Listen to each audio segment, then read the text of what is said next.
Hello, it's Lanny Gardiner here with U of M. I've been working on corn research here for the past couple of years, and I'm standing at the site. And you're at station 3B now. Hopefully you've got a map and looked around and understanding the way that things are going. Anyways, I'm here to talk about rate. So a good rate example is if you're standing in front of plots 105 to 109 right now. The N application rate is steadily increasing from 0, 50, 75, 100 to 150 pounds per acre. So the no fertilizer plot is pretty obvious here, and the other four are looking fairly similar.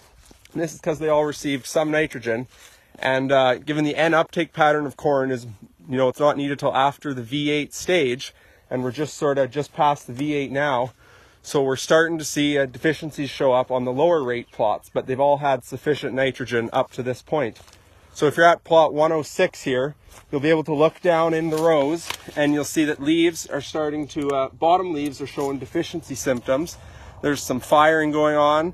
The ends are starting to die, and what it's doing is it's drawing the nitrogen up to the higher leaves in the plant, remobilizing it for new growth up top.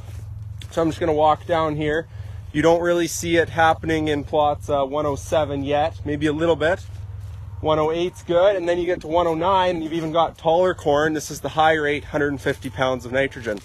Another thing you can look for is if the sun's just right, like it's a nice day today, you can just kind of look through the leaves and you can see the darker leaves at the higher rate plots, and then starting to be some deficiencies at the lower rates.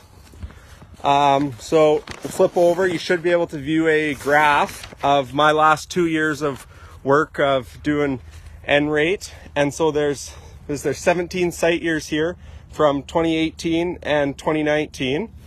And it's pretty, all sorts of yield potential going on.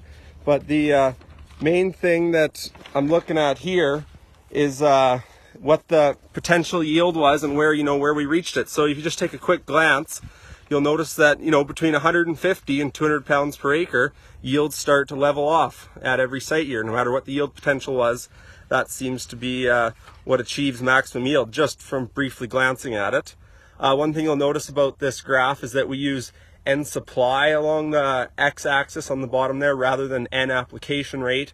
And this is just because, you got to factor in your pre-plant nitrogen levels, and ours varied from 25 to 150 pounds per acre starting in the spring. So in my report that's coming out with Don Flaten and I to the corn growers, we've looked at all sorts of different ways of analyzing this data, and we also looked at using a max return to nitrogen, so economic values of corn price to the price of nitrogen, to see if that varies your recommended rate. Basically what we've come up with, looking a couple different ways, just using the greatest numerical mean from each site, and then a quadratic response curve, looking at sites that yield over 130 bushels per acre. We found somewhere between 1.24 and 1.29 pounds of nitrogen per bushel that you would need to apply. So that averages out to around 180 to 190 pounds of nitrogen per acre at those high yielding sites.